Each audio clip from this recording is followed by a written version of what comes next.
जब से मैंने होश संभाला, तभी से अपने रूप गर्विता होने का आभास मुझे हो चला था। जो भी मुझे देखता, मम्मी को बधाई देने से न चूकता।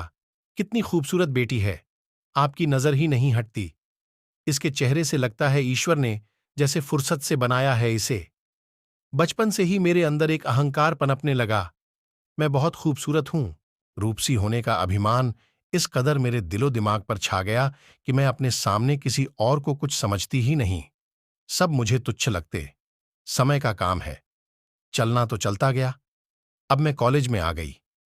अचानक एक दिन मम्मी ने कहा, सामने वाला मकान किसी ने खरीद लिया है। आज साफ सफाई रंग रोगन हो रहा है। अनजाने कौन होगा। मुझे क्या कोई भी आता जाता रहे। मैं अपने आप में गुम। बस पढ़ाई में भी काम चलाऊं ही थी।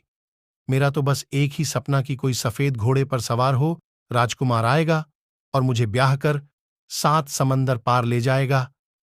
दूसरे दिन जैसे ही अपने बेडरूम की खिड़की खोली, सामने एक सांवला सलौना सा नौजवान दिखा।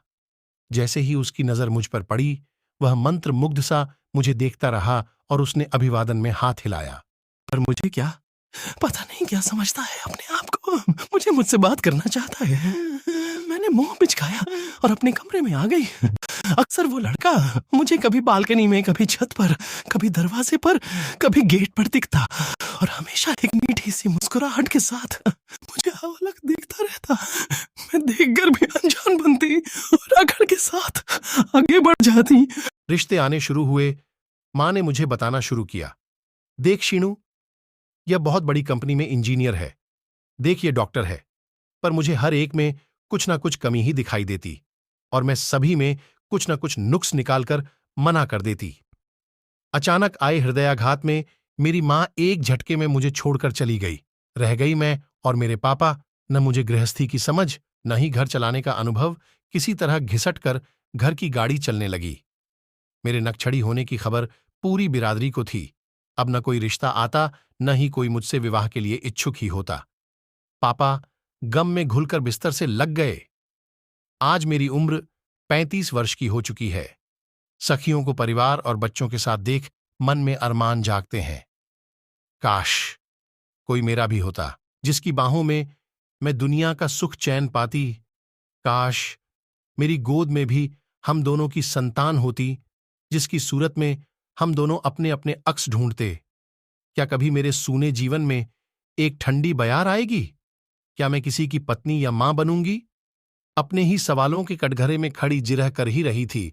अचानक पापा की आवाज आई, देखा? सामने वही सांवला सलौना नौजवान अपनी मां के साथ बैठा है। अब तक नाम जान चुकी हूं उसका। वो सजल है। आज भी उसके होठों पर वही मुस्कुराहट है। आज भी वो मुझे उसी तरह निहार रहा है। पर मैं उसकी तरफ देख भी नहीं पा रही। शायद मैं अपनी नजरों में गिरने लगी हूं। पापा की खुशी से भरी कंपकंपाती आवाज मेरे कानों में मिठास सी घोल रही है। शीनू, सज्जल तुझसे ब्याह करना चाहता है लाडो। करेगी ना बेटी इससे ब्याह? आंखों से आंसुओं की बरसात का तूफान पूरे आवेग से बह चला है। सजल ने आकर मजबूत बाहों का सहारा देकर मुझे संभाल लिया। अब मेरे सारे अधूरे ख्वाब पूरे होंगे। जो मेरी आंखों ने देखे थे, उनमें मेरे साथ मेरा हमसफर सजल भी होगा।